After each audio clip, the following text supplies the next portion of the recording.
Hi, I'm Brady. This is Sunday. And today we want to share some simple lighting setups with you guys. So unfortunately, one of the realities of filmmaking and being on a real film set is that oftentimes you really don't have time to just take your time and get a setup dialed in. Say bye. And that's kind of what went on this film that I was DPing, probably a couple months ago now. But I wanted to break down some of these simple lighting setups. So for context, the film was a film called Homecoming. You've probably seen a little bit about it in the past. And this was the last scene of the entire production. So day 3, end of the day, we didn't have a lot of time left. We were dragging out and we needed something quick and simple that would get the job done of kind of this nighttime interior. So walking you through what's going on, it's just this kind of dialogue scene between the mom and the son where she's hanging out in the kitchen. It's a nighttime tungsten kind of warmly lit scene, but then she comes on over, consoles him, talks, and it ends in a hug and a make you feel better. So we shot that in both a wide and then we actually did cross coverage on 2 tight shots. I'm only going to talk about the shot on the mom for this one because it was the same setup and just mirrored for both of them. But talking about the wide shot is what I want to discuss first. And you've kind of got a few different lights here, but only 2 main key light sources. So you can count this as like a moving subject type scene because mom starts at the window and that's where she's, having her alone time until son walks into frame. And then she migrates on over to that kitchen island there. So there's 2 key light setups there. And I want to talk about kind of the driving force for a lot of this. And of course, with being this interior house night scene, we wanted to go for this low-key, kind of contrasty, warm look. So I knew that we were going to drive a lot of the motivation off of a warm light source that was in the scene. So I was like, what we'll do is we'll just take something that's like above. Could be a ceiling light, whatever it is. We just want something above coming down onto the scene. And you do see a little bit of that in the glow kind of coming from the haze and maybe some of the filter, which I thought was completely okay. But let's talk about that light first. The light that we used for this was an Amaran F22C. I just knew that it's not high ceilings. We didn't have open ceilings here. It was a real house. So I needed something very narrow, but still very soft. So the F22 was kind of a perfect fix for this. And what I did was took this out on like a baby arm, like a baby boom arm. And we had this boomed out on this baby stand because we couldn't see it in the frame. It was a wide shot, a relatively wide shot. So we needed to boom something out way overhead so you didn't see any stands in the frame. So that's what we did. And then on top of the F22, we had the lantern attachment. So having this lantern above, it was just emulating like a light, like an overhead light that was in there, like a sconce on the ceiling.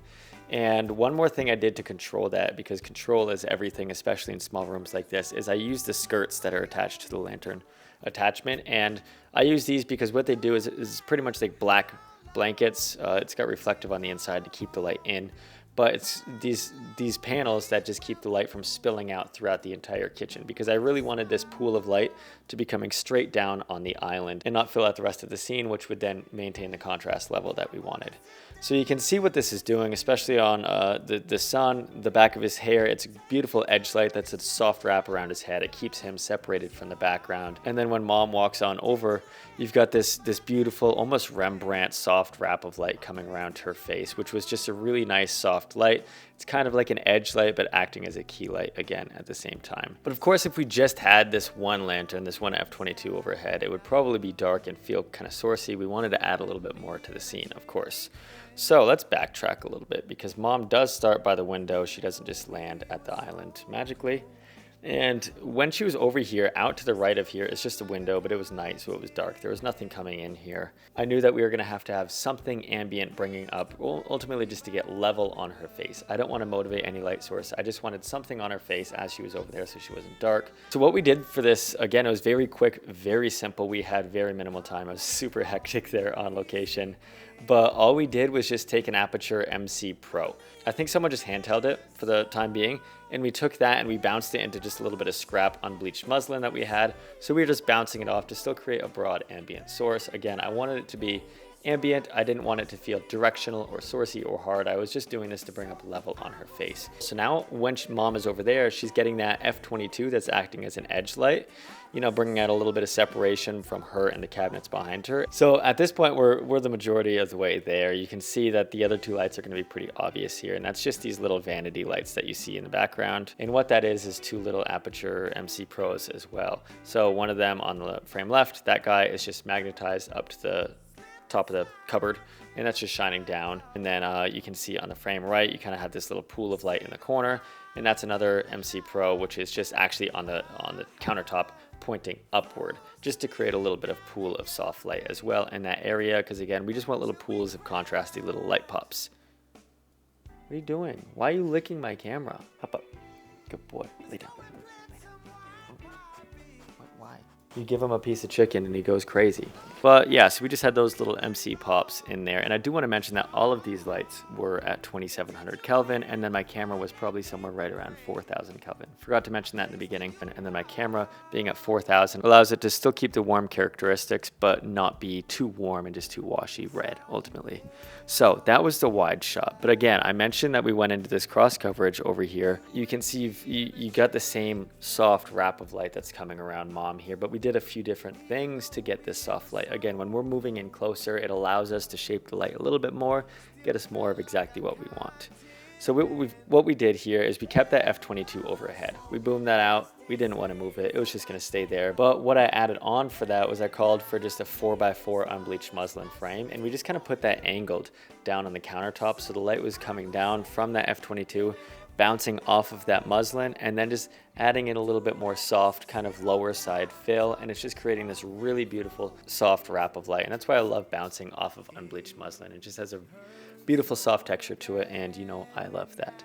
That was the main thing that we did, the main thing that we changed. And then kind of along the lines of, this is where things get fun, but come on, hop up. He's back, ladies and gentlemen. But what we ended up doing is we needed, on the frame right side of Mom, on this shot, she was just super dark. There was not a lot of light coming in the house and bouncing around and giving ambience. So we needed something to bring up. It was just too contrasty. It was too bright on the bright side and way too dark on the dark side. So originally what I would have done is taken some muzz and rigged it up and bounced it off of that. But we were already over time. We had no time left. So we took that same MC Pro, and one of the, I think, PAs came back with a pillow. It was just a big white throw pillow. And I was like, beautiful. And they said it as a joke. I was like, no, that's exactly what we need. So what we had was one of our G&E team just held out the MC and just bounced it, like they're holding the pillow to their chest, bounced it off the chest and then back onto the Mom there. So just giving a little bit of right side ambience. And I think you could even see a little bit of reflection over there from what was going on. I think you can see the pillow in her right eye and the reflection, which makes it even more fun. But sometimes, I mean, I love when I see that. I see a lot of like Hollywood BTS where it's like, they're doing things really scrappy and really fast, and you just know that things are happening really quick and things just need to be done. And that's all that we had on hand. So again, these are simple lighting setups, simple, fast kind of concepts. If we had more time, yeah, I probably would have polished it off and made it really nice, but we didn't. We had like an hour to set up, shoot, and be done. So that's something I just wanted to talk about, that not always we have the luxury to be able to really plan everything out, set it up, and get it done in time. Sometimes things just run over, and that's just the way that the cookie crumbles. So I wanted to break down these little simple warm lighting setups. But before we go, if lighting is something that is foreign to you, or it's new, or you just want to polish it off, I've actually created a full lighting course that starts from absolute beginner, never touched a C-stand before, all the way ranging up to you've been doing this for a while and just want to polish things off. Either way, with this course, it is meant to make you a lighting master on set. So I'm going to leave a link down below to that. But again, I hope you like this video. I hope that these lighting setups come across simple and easy to achieve for you. And well, I will see you guys in the next video. And bye-bye.